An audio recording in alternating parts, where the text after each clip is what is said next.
Good morning, good afternoon, good evening, and welcome to the Oraculos True Divination podcast, where I bring you ancient wisdom for the modern mystic. I'm your host, Mychal A. Bryan, and joining me all the way from Slovenia is Ema Kurent. Emma, thank you so much for being here. Thank you for inviting me, Mychal, and thank you for pronouncing my name totally correctly. I've lived my entire life with people mispronouncing my name and calling me Mychal and Mychal and all sorts of things. So I'm really a stickler for getting people's names correctly. So it's Ema Kurent, yes? Correct, yes, thank you. Good stuff. And for those of you who don't know Miss Ema Kurent, she is the author of this amazing book on horary astrology, Horary Astrology, Your Ultimate Horary Textbook. And we're going to be going into this book today. And for those of you who are just joining the podcast for the very first time, the Oraculos True Divination podcast is where I bring you, gentle listener, interviews from amazing astrologers from around the world who are shaping the landscape of our astrological practice. So if you want to stay in the loop and continue to receive these amazing podcasts from these incredible astrologers, please take a moment right now, like and subscribe to my YouTube channel so that you can hear more of this astrological goodness, because you definitely don't want to miss a thing. Now, Emo, can you tell us a little bit about your own journey into astrology and how you came to horary astrology specifically? Mm-hmm. Well, I started to learn astrology when I was in university in Ljubljana, and I went to London for nearly a year to study at the Faculty of the Astrological Studies, where I received a diploma. And during the next couple of years, I realized that I'm very much drawn to the old traditional astrology, the kind that they did not teach us at the faculty. So I became acquainted with the work of my tutor, Olivia Barclay, and I enrolled into her course, which was a 2 years course on horary astrology, and it was really a tough course. We really had to work hard to get our diplomas. And so when I received the diploma, I think it was, I received the title QHP, Qualified Horary Practitioner. And I think that was in 1995. This is a very long time ago. And well, anyway, then I started to introduce the horary practice into my regular client work, because at that time I already worked as astrologer, taking clients in and also teaching astrology in my country. And so I was gradually collecting these interesting examples, and then I decided to write a book, but it took me a long time to finally having my Slovenian version finished. As you can see, and that my book is a big book. It has 124 example pages, and I really tried to stick to tradition, but as you said, during my long years of researching horary, I discovered that, for example, I can bring in declinations and especially eclipses, solar eclipses, lunar eclipses. So I added all this new knowledge of mine into this work. So in 2015, my Slovenian version came out, and then it took me another 3 years to translate it, this big book. I translated it into English myself, because obviously it's really difficult to find someone who knows very well English and also knows astrology good enough, so that's well enough, so Right. that you can trust them with translating. Right. And I think it's really interesting and brilliant that you have fleshed out this use of eclipses within horary astrology, because when we look back at the tradition, it's spoken about, but it isn't spoken about in a full sort of way. They make mention that a horary chart that is cast on an eclipse, the thing isn't going to come to pass, or they make little bits of drops of this eclipse language, but they don't Yes. actually go into fully fleshing out a system Yeah. of I mean, information. eclipses are a really difficult technique because they don't just work on the day when they happen, but they stay there, and they are like they're like sensitive, strong energy points which stay there for a long time. So you have to kind of encapsulate them into all work, all kinds of predictive work, and also in horary astrology. If you have a horary chart, especially those that are asking about a missing person or someone who is ill, or someone who might be in danger. In such charts, if the ascendant or the moon or the significator is in a very tight, that is exact, disharmonious aspect or conjunction with a recent eclipse, this means like a warning. This person is really in danger. This is one example of how this works. Right. So it's not, and also generally in predictive work, I use eclipses a lot. I think that without them, I would be lost. So I'm also researching them a lot, and have made some lectures also abroad about them. So they're really my passion. Yes. Right. I think this goes back to a point that was made by a Renaissance astrologer who I follow by the name of William Ramsay. He wrote back in the 17th century, and a point that he was making, and I think a point that many astrologers from that time were making, was that you may have your individual chart, and your individual chart, your horary chart, for example, may promise you something, but your horary chart is just one chart within the greater chart that is your natal chart, and your natal chart is just one chart within the greater chart of the mundane chart, and no individual nativity. Yes. No individual nativity is bigger than the mundane chart. You could be promised massive amounts of wealth this year, but if the mundane chart says that something's going to happen to the place where you are, it doesn't matter how much wealth you're promised, but the larger chart sets the backdrop. Yes, correct. Also, all eclipses obviously are mundane charts. That's why I say every natal chart is like children's kids charts, but the previous eclipse is a parent's chart. Yeah. It's like also previous new lunations like full moons, new moons before the birth are important, but especially eclipses. Also eclipses which take place closest in the future, closest to the birth. So all natal charts have to be compared to these parent charts, which really set the tone for the whole period. And when your personal planets are, and especially the sensitive points as ascendant, descendant, and vertex, and so on, when they are linked to the eclipse chart, this is a very important information for the whole nativity. And in the same way, horary charts, just like that, it's just the same. But it's difficult because when people cast charts, they see a chart and they say, well, this is it. But it's not all there is to know about the chart. Yeah. Right. So Emma, based on what you're saying, and based on you being active within the horary community right now, because I'm a part of your Facebook group. When I read your book and I saw that there was a Facebook group, I automatically went to find it. So I'm a part of your Facebook group, and I know that you are active within the horary astrology community.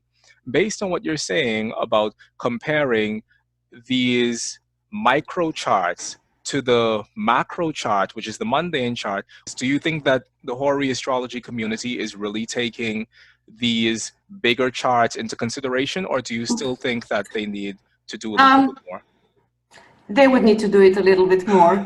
Although I created this group several years ago, I do not have enough time to really be active in the group. And so all I can do is come there, now and then, and make a comment, and try to direct them and try to help a little bit. But it's too much. It's really interesting. You know, if I had enough time, I would go with every chart and say, wow, you know, because some charts are really interesting. And horary astrology is a wonderful branch of astrology. You know, it never gets boring. But I do not have enough time, and I'm really sorry when I see people, you know, how they learn horary astrology. They get like bits and pieces of information all over the net, and they get one book maybe. But with horary, it's really you have to stick to the rules. If you don't, if you just you just take it lightly, you cannot get the correct answers. So I think with horary is really, really. I mean, with all astrology, is important to, you know, to be able to technically analyze the chart in depth, like to know the strength of the planets, you know, to calculate the points and to see the direction where they're going.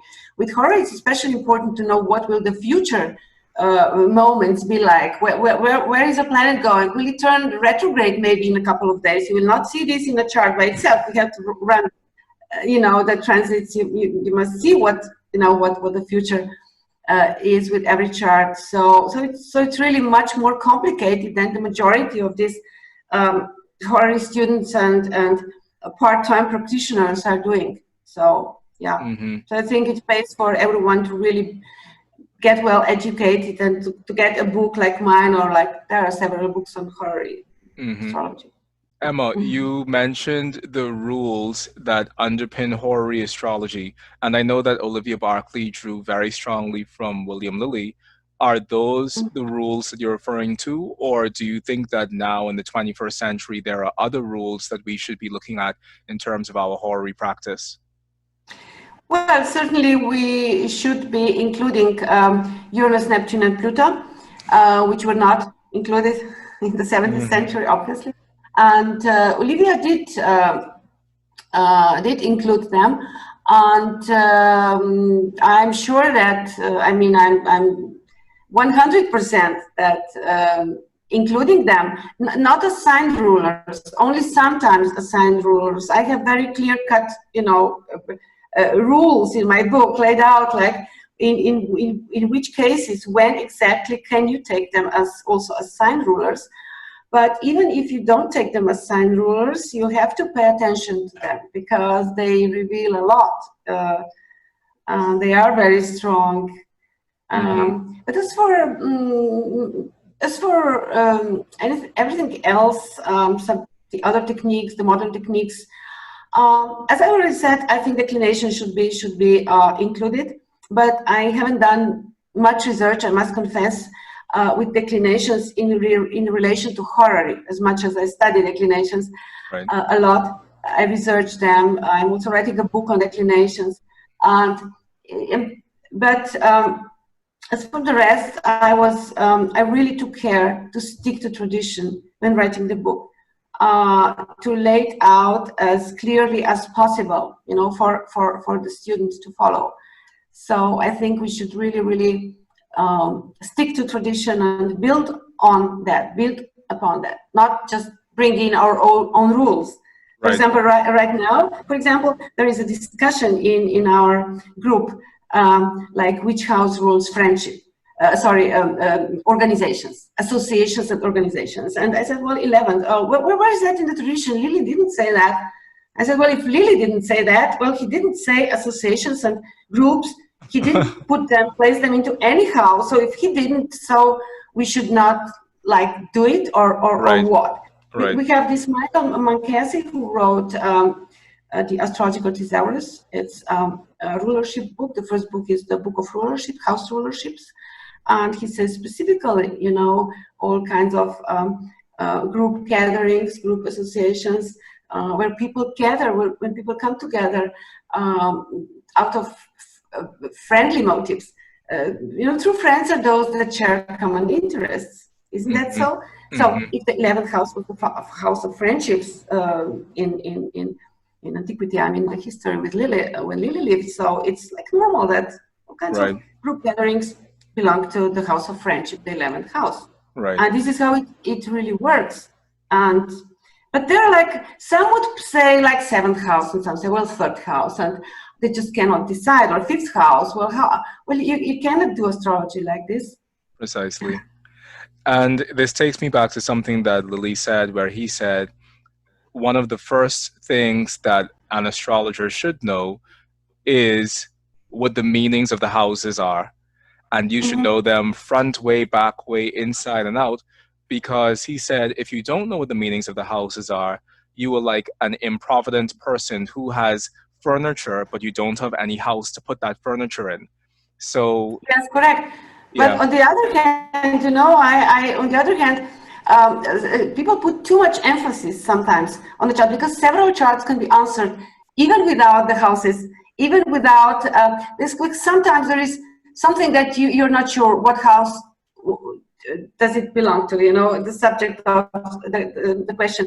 And it does happen to me as well. And then I look to the moon. We always must look to the moon and to the moon's course and to the angular planets and to all. There's so much stuff in every chart that you can look at, instead of, you don't always need a house. That's what I'm saying. It's not always necessary, because people are so preoccupied with houses, maybe even too much. Yeah. Right.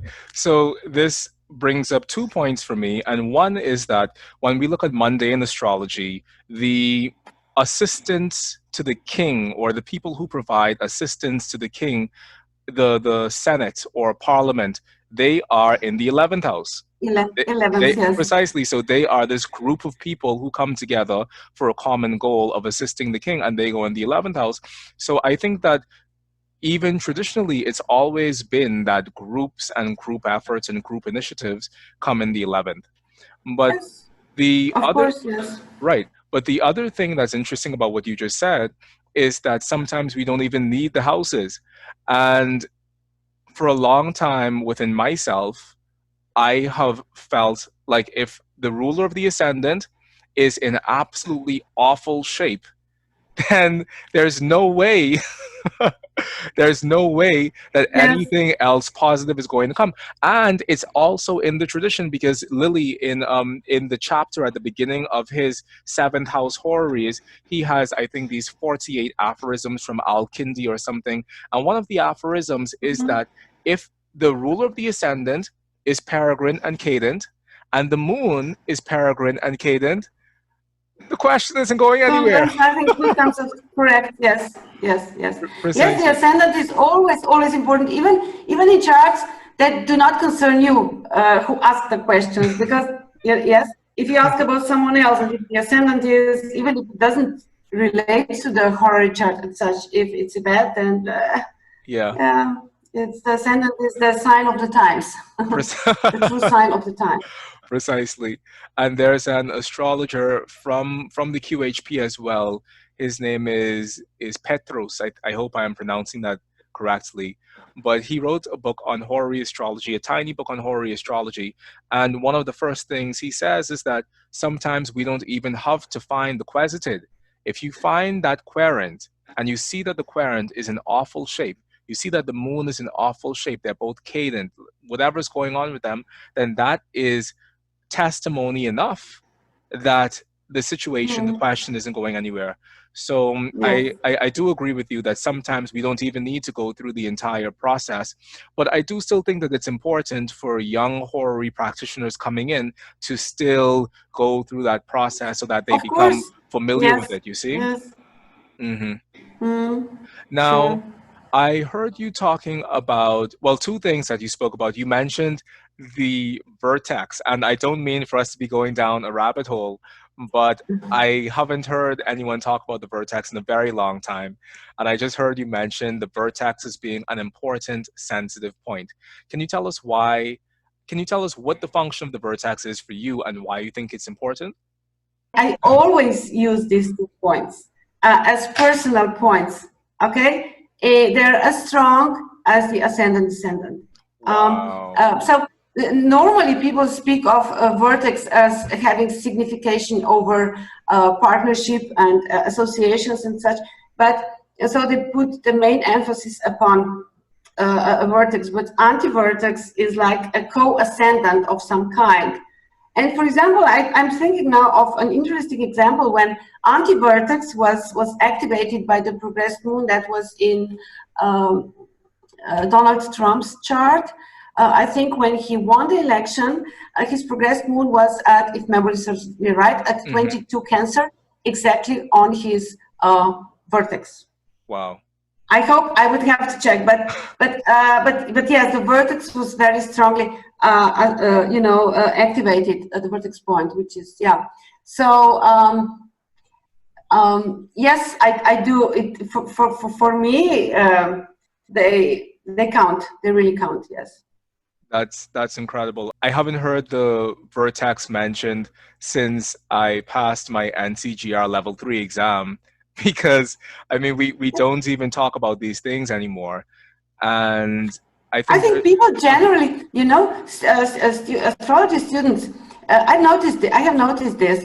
Also, my own students, I have to, because they also learn bits and pieces of astrology from the internet, and they learn on the planets, and they say, well, yeah, Venus is love, Mars is sexuality, and Jupiter is big money, and all the good stuff. And every planet is something, But ascendant, what is this? Just one point. But this is the most magnetic, point in the universe. It is so strong. It brings the energy of the planets to us, and also the MC and descendant MC. And a vertex, anti-vertex in the same sense. They are magnetic points. They are points in the universe that resonate very strongly. So you cannot, just ignore them. And right now I have an online beginner's course in astrology with Slovenian students. And I really take great care to tell them, listen, people, when you look at the chart, when you look at the ascendant, the first look at the ascendant and look at the aspects the ascendant point has with the planets. Do not look for aspects between planets. Do not look where Pluto is, where Uranus is, because the beginners usually like, wow, Pluto in the 12th. What does that mean? You know what? It's so unimportant compared to look at the ascendant, look at the exact aspects of the ascendant with any of the planet, because this will tell a lot about how the person, what his temperament, his reaction, his whole body, his whole, a lot of things. My heart is happy. My heart is happy. And I'm so deeply thrilled within myself that I'm not the only one in the world saying this, because more people need that information. There was a post on one of the traditional astrology Facebook groups recently, and someone was saying that she didn't know how to enter the body of a traditional chart from the perspective of character analysis, because in modern astrology, every planet can be another aspect of the person. But in traditional astrology, we have very specific rules that govern how do we know about the soul of the native, the intellect, the wit and understanding of the native. And it's all the ascendant.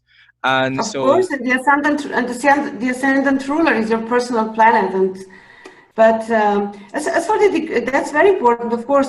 But as for the aspects, I think it's difficult, for many astrologers. For example, the English astrologers or the South African, because they do not have the exact birth times recorded of their clients. So how would they know? I mean, how can they even practice astrology? Of course they can. I mean, that's why we have Horary, and that's why we have other forms. But the way I practice I'm lucky, because I live in a country where all the birth times have been recorded ever since the end of World War II. It's a law, so everyone has that exact time of birth in their birth certificate. So I'm really lucky in this respect, and this is why I have learned of the importance of personal points. Mm-hmm. And even if we look back to the Renaissance with someone like Marinus, who Jean-Baptiste Morin du Villefranche, I don't even know if that's his name, but him, yes. Jean-Baptiste. Even when we look back at his work, he says the same thing. we start by moving into the ascendant first, then the aspects that that ascendant receives, then the planets in the ascendant, then the Lord One, the planet that rules that ascendant. So we have the ascendant as really being the major piece within all astrology, essentially, but in particular in our practice of natal astrology and also horary astrology, because the ascendant is really that place where that person makes contact with the world. That is the Yes, person. exactly. Exactly. Yes, Mm-hmm. yes. Today we tend to focus on the sun. You know, everyone tends to focus on the sun as the primary astrological piece, but it's the ascendant.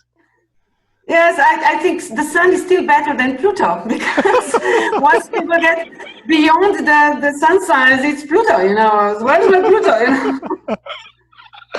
Oh Where's my Uranus? goodness. That's it.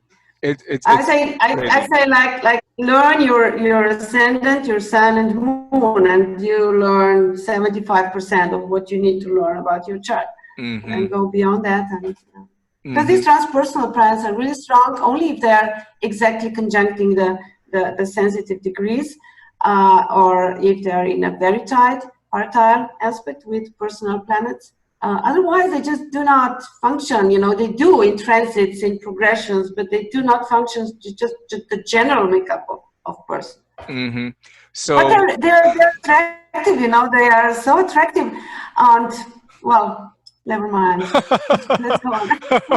so so what do you say out there for those people who say, oh, Pluto is transiting my Neptune right now?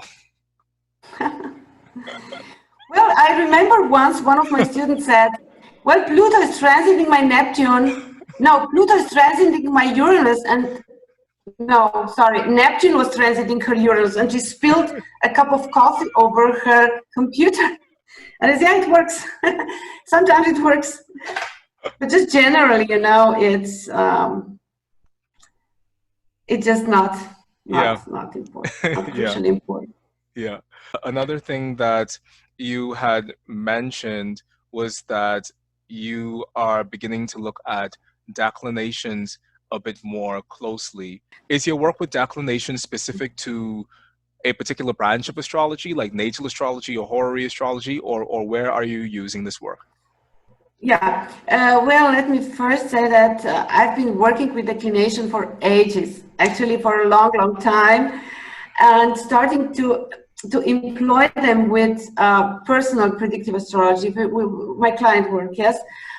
When I do secondary progressions, I have learned to do it to do them in declinations as well, not just in longitude, okay, in celestial longitude. So I draw these graphs that Solar Fire enables nowadays. Mm-hmm. Maybe other programs, I don't know. I use Solar Fire, and I have discovered, I have realized that secondary progressions in declination are as strong as in longitude, or maybe even stronger.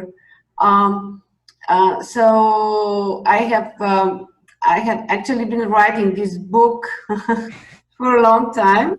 I started it as a book on on the use of declinations in natal astrology and in natal predictive, like natal forecasting. But then I realized during the last year or so that there is so much going on in the mundane world that can be explained by declinations, sometimes by declinations alone. So much so that my book became a book on declinations in the mundane sense, you know, in the mundane world, mundane astrology. Right. So now I'm kind of finishing this book, which should be out in a couple of months, I hope. And it's all on mundane. But then I have the second part, which will be on personal personal natal astrology and forecasting. Mm-hmm. There are a few books on declination, but just a few. There was this Kate Barrer. I learned a lot from her. She has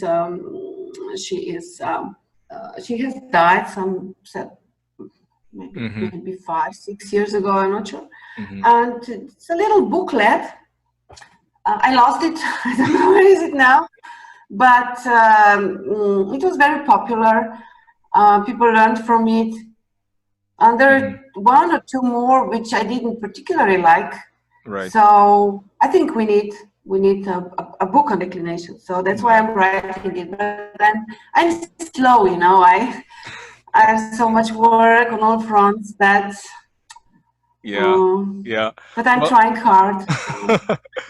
Well, we definitely do need those books from you, and we also need that book on declinations within personal astrology, because you are right, there is a gap in terms of the material that we have for declinations in personal astrology. And we do find it when we look back to the early astrological writings of the early 1900s. They did talk about declinations more, but for some reason they've fallen by the wayside. And that measurement in celestial latitude is oftentimes just as powerful and just as interesting as measurements in celestial longitude. Oh yes, I teach also celestial latitude to my students, not just declinations, but that's yet another step. But as for declinations, you know, I think just people just love the circle, you know. The chart, it must be a circular form, and that's it. And when they look at the chart, they think that there is everything, it's in there. But it's not. Today, we are specifically speaking about horary astrology and the work that you've done with horary astrology. And also, we're going to take a look at a couple horary charts. So I know that you've prepared 2 charts for us for today, and I'm going to hand over the reins to you and let you take it away. Okay, I have prepared 2 charts, one from my recent practice, and the other from the book, from my horary book. Okay, so the first chart is, does Linda have cancer? Linda is my friend, okay, so is the whole title of the chart should be, does my friend Linda have cancer? So my friend Linda is nickname, of course. It was feeling unwell. She was really scared, you know. She said, like, you know, Emma, I think I have cancer. I can see something in my throat deep down. I can feel it, and I'm so scared because she was also a smoker. She's a smoker, and so and also when I was looking at her recent eclipses in her chart, it didn't affect it very nicely. So I was also worried for her. So I didn't say anything when we spoke, but when I came home, a day or 2 passed, or 3, I don't know, I was thinking of her, and then it came to my mind, the question crossed my mind, does she have cancer?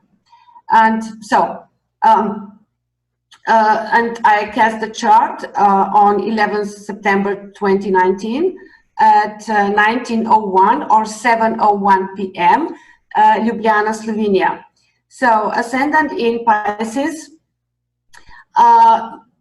but the ascendant in this case is just, you know, it is me, but it doesn't really matter because I'm asking for her, okay? So we go directly, I'm asking for my friend who is in my 11th chart, okay? So this is her first, ruled by Capricorn, starting in Capricorn, ruled by Saturn. But also, let me say this right away, I'm going to the pages. This is what I always do when I do horaries. Okay. Because we have a lot of information on this page. I use this second one. I also use almutens. This is something that is really also explained in detail in my book, because normally astrologers nowadays, especially those who come to my forum, I've noticed, do not use almutens. But almutens are like secondary rulers, and sometimes they're nearly always equally strong as main rulers, but which makes things complicated, of course. But it pays to take into account both of them. Well, in this case, anyway, let us start with Saturn. Saturn is in its own sign, in her own first house, because it's in its own sign. That is clear that she is healthy, only feeling weak. Because if a planet is in its home sign, it means it's strong. It has capacity. It has vitality. So, but Saturn is Saturn, you know, it makes you feel tired, maybe a little bit depressed and feeling unwell, because also it's retrograde, so it shows her to be some kind to be weak. But still, if we calculated the points for Saturn, we would find it's strong. Okay, but it's important to see if Saturn or the moon, of course, is related to the ruler of her potential illness, which is, of course, the 6th house from the 11th. So it's the 1st, 2nd, 3rd, 4th, 5th, 6th.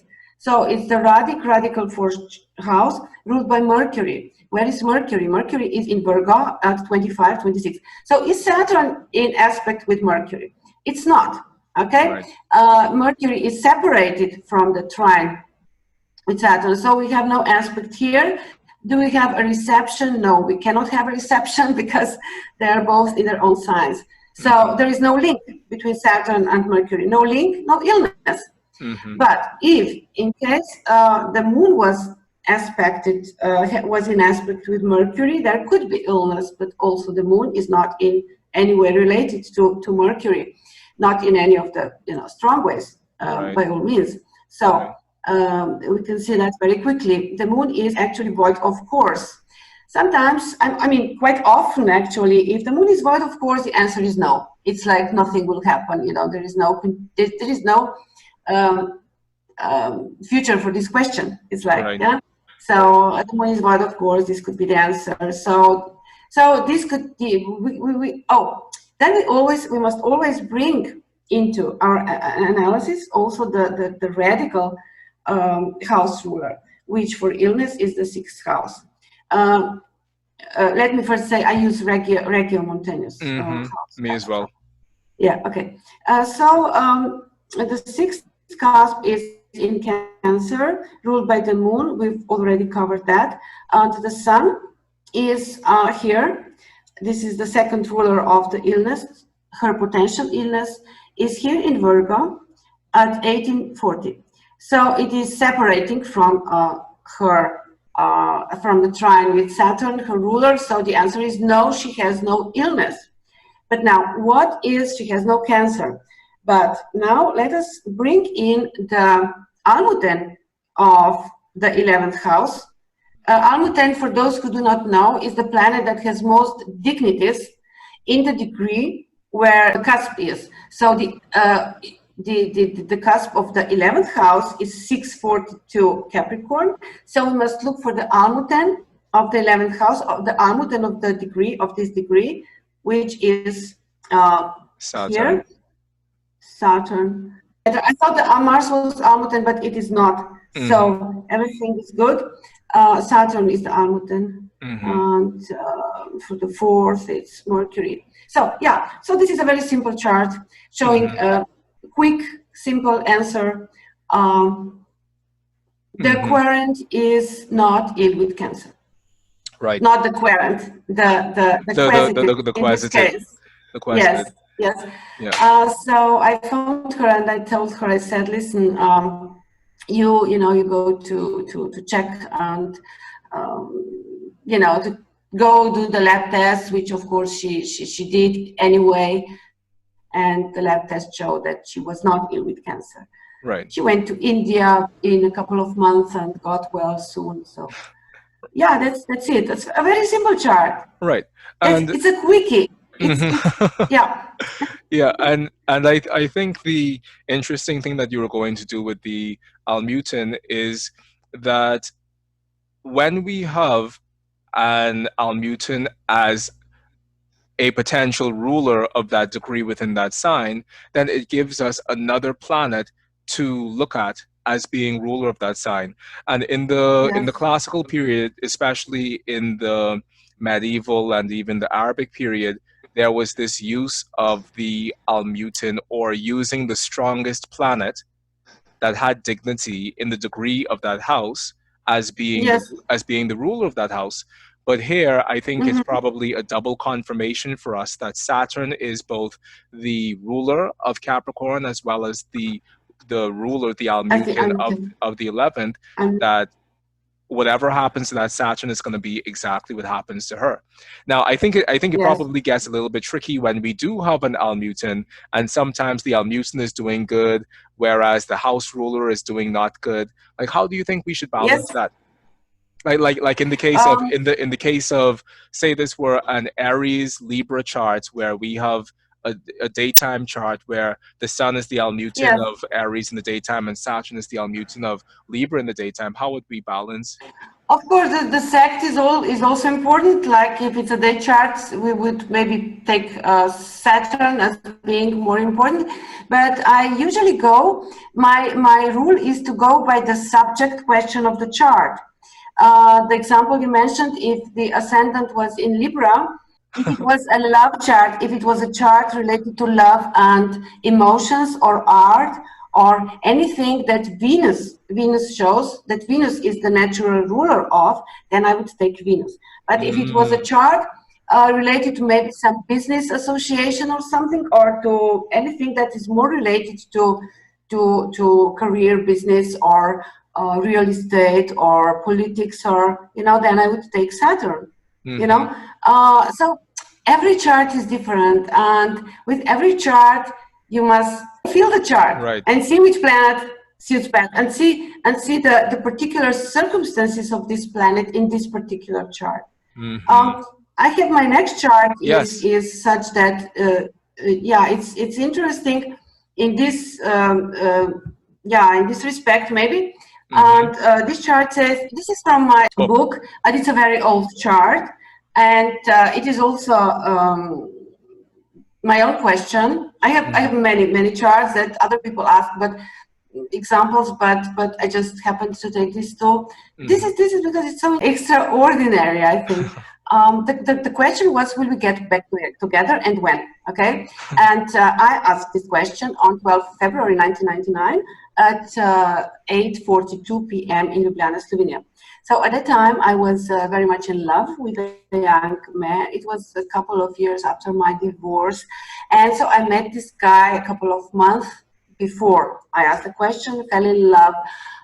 But he was hard to find. We didn't have mobile phones in those times, not yet.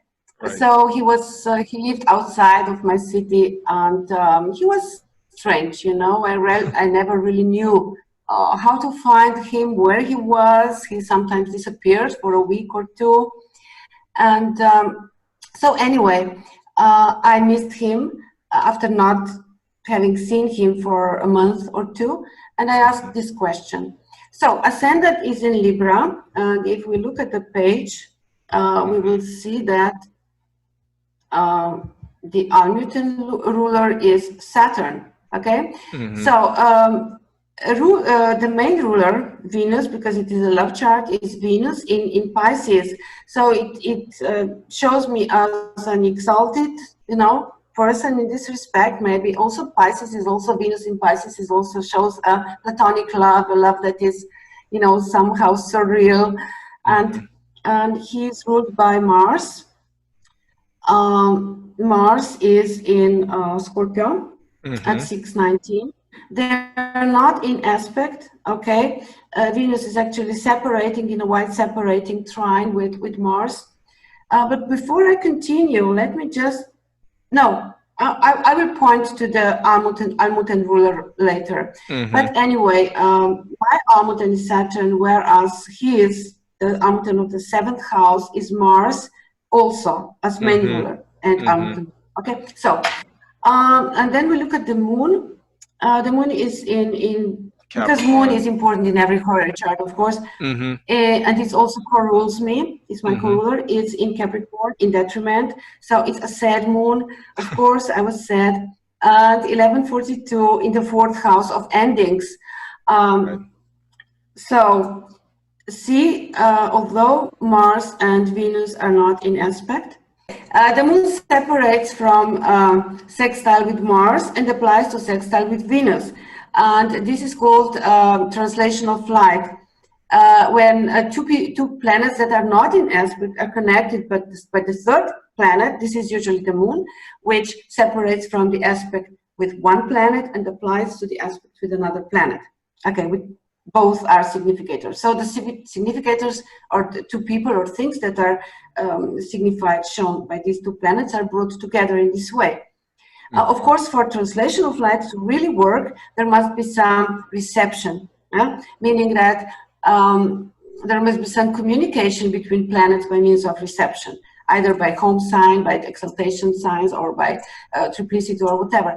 Well, anyway, we have here the moon in the exaltation of Mars, so that Mars receives the moon in its exaltation sign, whereas Venus is in the triplicity of Mars.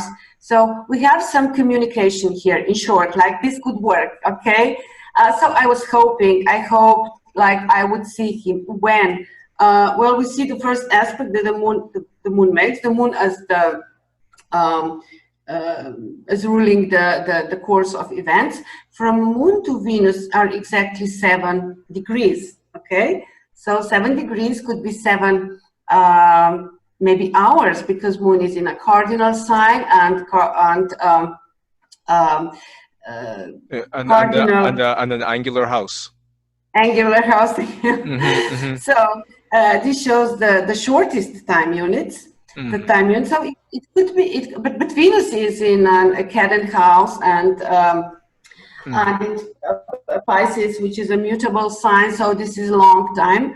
But anyway, you know, when you are in love, you're blind and you hope for the quickest result. Right. And it was not 7 hours, it was not 7 days, it was not 7 weeks.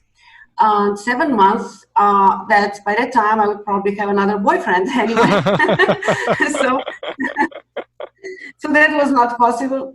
That wasn't possible either. So nothing happened. But I was really like, you know, hoping very much 7 weeks after the question, when nothing happened. Then I started to doubt that I saw, you know, but the chart was so clean, you know. But only later, okay, let me make this story short. I learned on, so this chart was cast on 12th February. I learned on 14th of April that this guy died on 28th of March, and he was buried on the 1st of April, which is exactly seven weeks after the question. So see, and then it became clear, Moon in the house of the grave, okay, because the 4th house is also the house of the grave, of the graveyard, and in Capricorn. And then I looked at his chart. His ruler Mars is in the 8th sign, his 8th house, okay, derived 8. And this Mars is slow. If you see the Mars, when you see the Sun approaching the opposition to Mars, you know that Mars is slowing down, and because it will soon start going retrograde. Okay, so the Mars is slowing down. It's like although it is strong in its own sign, the Scorpio is nevertheless the sign of death.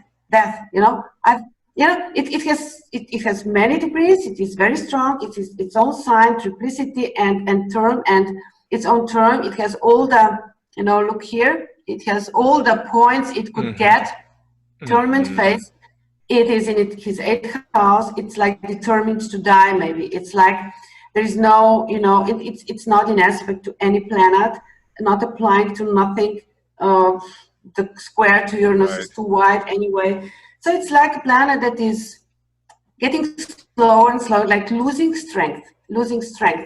And also when I looked at the almond ruler Saturn, Saturn is my almond ruler, is in Aries, so that in its fall, and on the cusp of the 8th house. 8th house is fear, is death, is fear. So it was like, okay, I was scared a little bit. I thought that, no, I mean, I never would think that he would die, you know, that he would have died.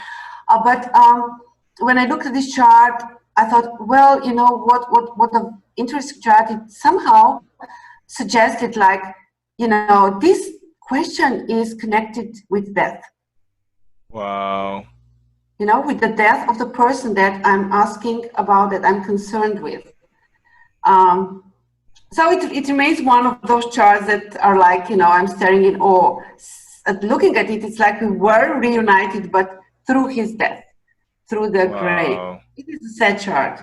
I mean, not after so many years, but Yeah. it's curious. It's interesting. It Yeah. is. And something that I notice when I look at this, and once again, when we already know the story, we can see everything because that's just Yeah. how the mind works, right? But Yeah. there's something that is done in Lily, and I'm pretty sure I've seen it in older horary texts as well, where the sun would be the natural significator of the man and Venus would be the natural significator of the woman. And here in this chart, we see that Venus is already taken because you are already represented by this Venus. However, Yes. if we do use the sun as the natural significator of the man, this sun is in detriment and it's conjunct the south node, you see? Yes, this is also yes. Normally, we in the chart suggesting death, there is a strong involvement with the eclipse degree. Okay, here we have, this is very useful. The solar fire page, Horary page is very useful because it has nearest eclipses here. You see, normally the sun would be or an important point in this chart would be exactly on the degree of the eclipse. Well, this is 1 degree. Yes, it's a nice observation that you have made. But I have charts where you have the exact conjunction of, a significator with the eclipse degree or with the node or with. I think if I cast the chart, I have not done that yet for this eclipse on 16th February. If I cast this chart for Ljubljana, we might see the ascendant of the chart or the MC or maybe vertex or anti-vertex somewhere close to the main significators. You know what I mean? Wow. Like involved with this chart. Yes. Yeah, this is really incredible to see, Ema. And also, I mean, you and I standing on the outside and looking at this chart in hindsight, it's just really interesting how we can now tell the story of death from this chart, with the Mars being in the 8th house from his ascendant. And it's really sad, but it's also really telling. Now, something that I'd want to ask you is, with horary charts having the tendency to be so symbolic, like this chart, what would present day Ema have said to Ema from 1999 about this chart had she come for a reading and you got this chart? Well, I can't really say, but one thing that people are often interested in when asking questions about love is, does he have another, they're kind of jealous, could he be in relationship with someone else? And I remember I also was asking myself, does he see someone else? Why doesn't he call me? And anyway, he was kind of sick at the time, so he was, well, anyway, I didn't know at that time. I learned all about this stuff later. But he was hiding it from me. But anyway, Mars here is not related to any other planet. You see, it stands here by itself, by himself. It's like I was sure that he was not with any other woman. This kind of calmed me, because I was, okay, here is Mercury approaching the trine with Mars, but Mercury is ruling his 6th house, you see? So it's kind of illness related to him, and it's also in its full, so it could not signify like another love. So in this way, I was calm. I was relieved. Like I said, okay, he's not with another, there's something else going on. And this kind of made me calm. And I think I would approach the chart the same way if someone else asked me. I think I would, if casting this chart for someone else, I would be more objective. And I would see the sorrow and the sadness. But still, if going by the rule, you know, there is completion of the matter, as we say. The significators are do get united, right? you know, and but it just nobody would ever think That it was by that death. we would get united through that. It's you know, but it's always in practice. It's really important that the querents tell the astrologer everything they know. Yeah. So you always need this communication. You know, tell me everything you know. Tell me everything you know. And the more someone tells you about the subject of the query, the better answer, the more exact answer, the more correct answer the astrologer can give. Maybe with I was not that objective. I don't know. Ema, how do you actually use horary astrology within your personal practice? I personally use horary as a stand-alone technique very rarely. Only when I'm looking for something lost or when there is no way that I can help myself with other predictive techniques. Because if my clients ask me anything that asks for a horary, I always combine this with, for example, if it's a love horary, I combine this with synastry, with their secondary progressions, with their eclipses, with transits, and so on. So I always combine.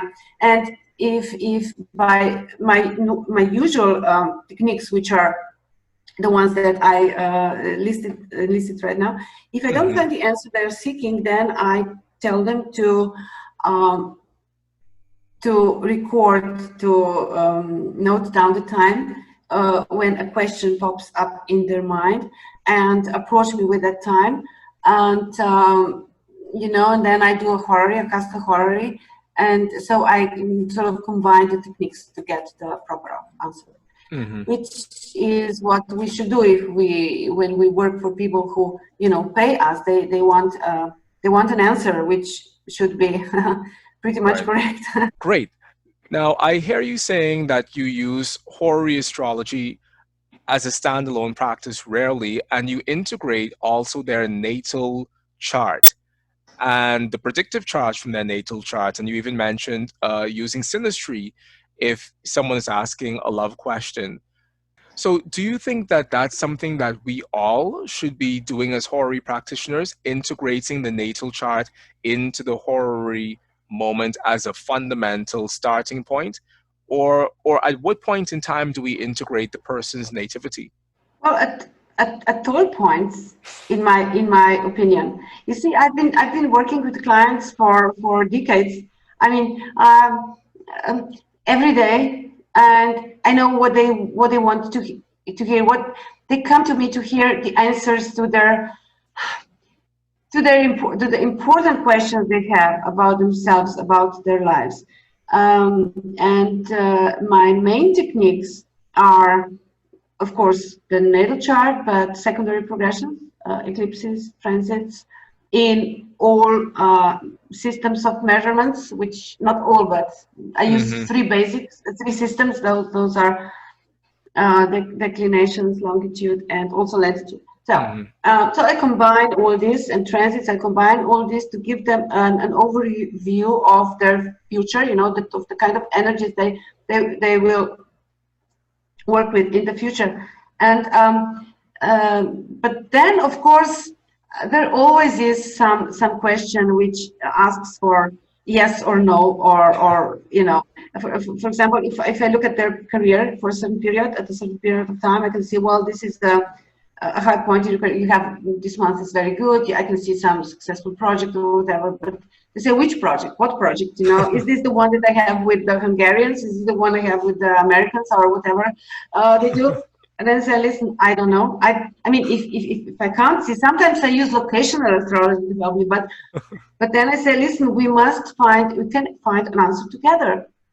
But this is when people are, no, this is crazy how hard it is to persuade people that they must work with you, that you can find the answer in collaboration in communication with them, right? It's like we can find the answer together. This is how it works, you know.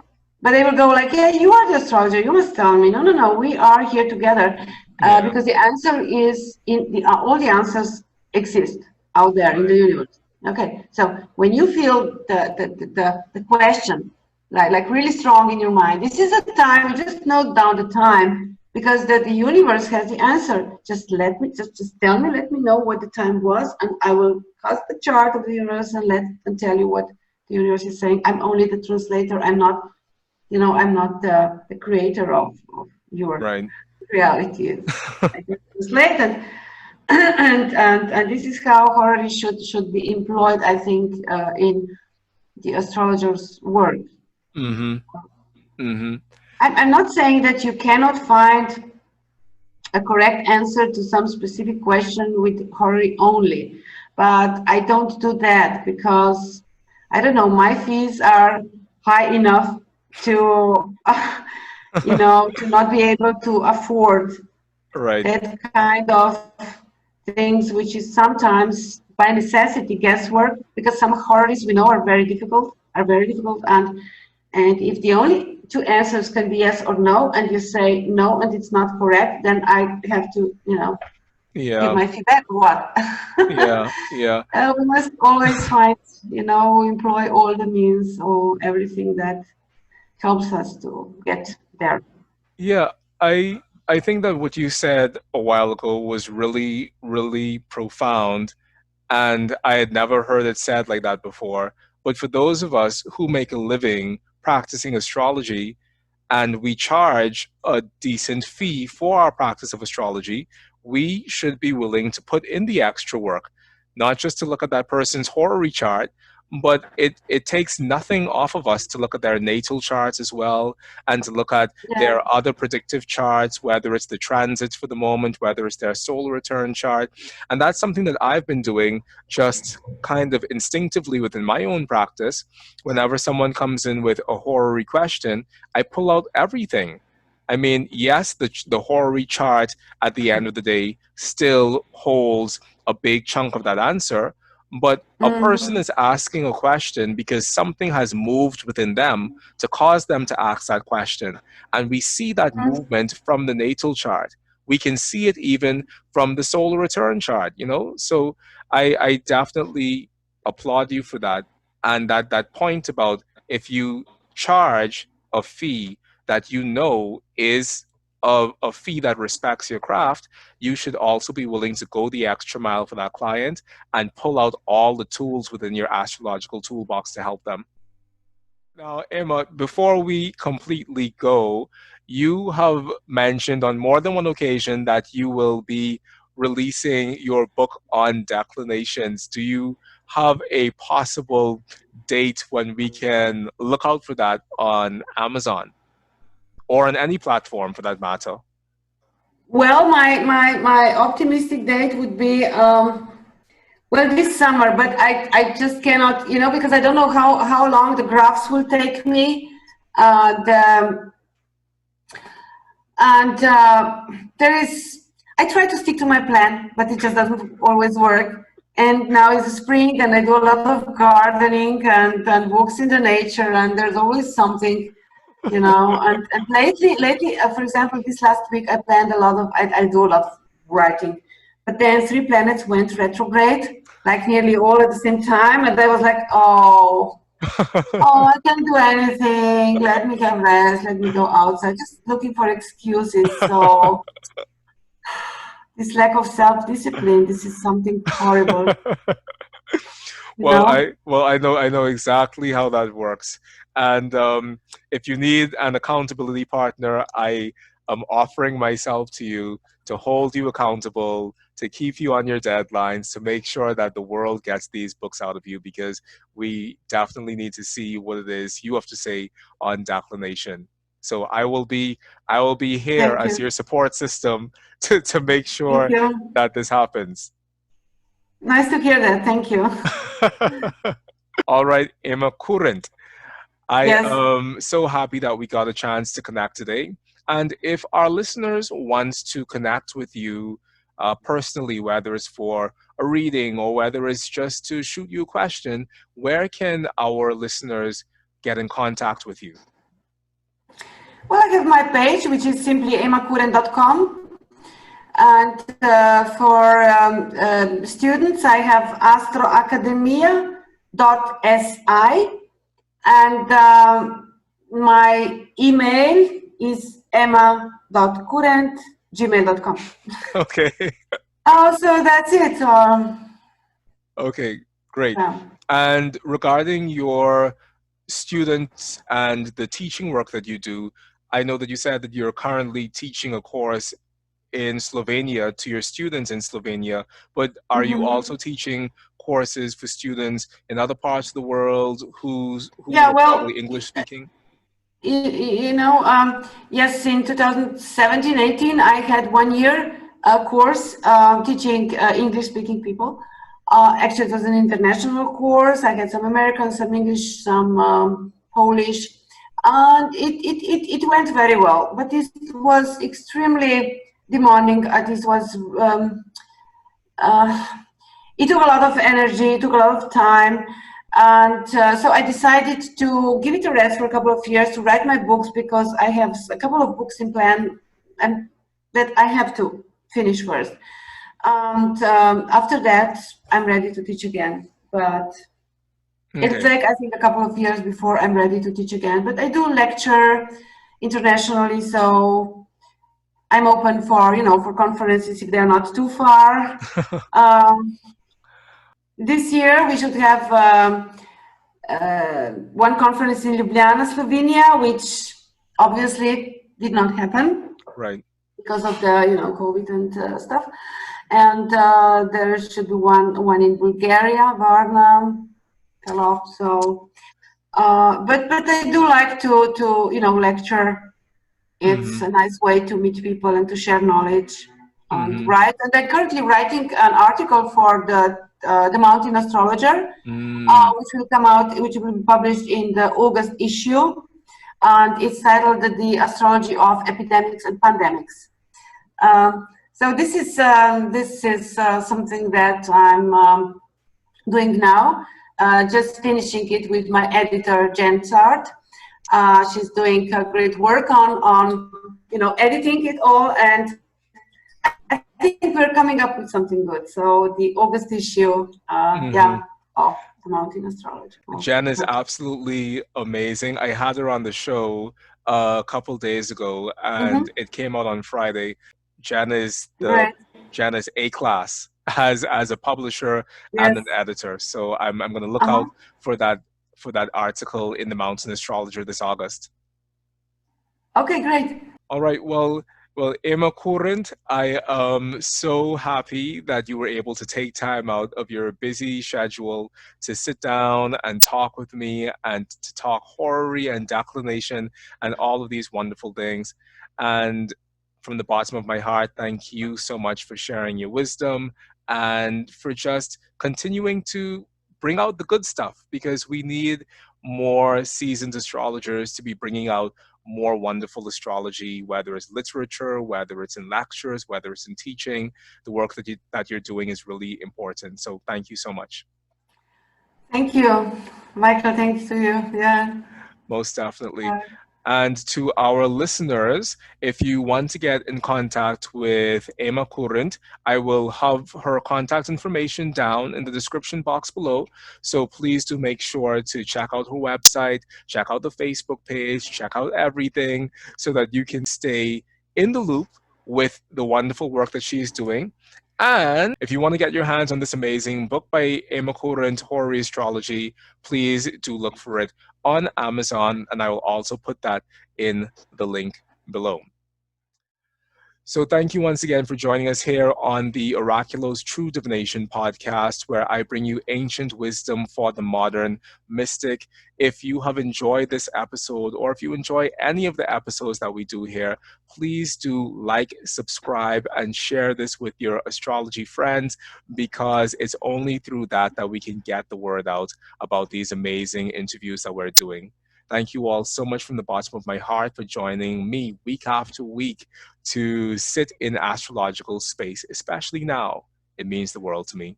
From the bottom of my heart, I love you. Be well, and see you soon. Bye. Ema Kurent. So, thank you. That was wonderful.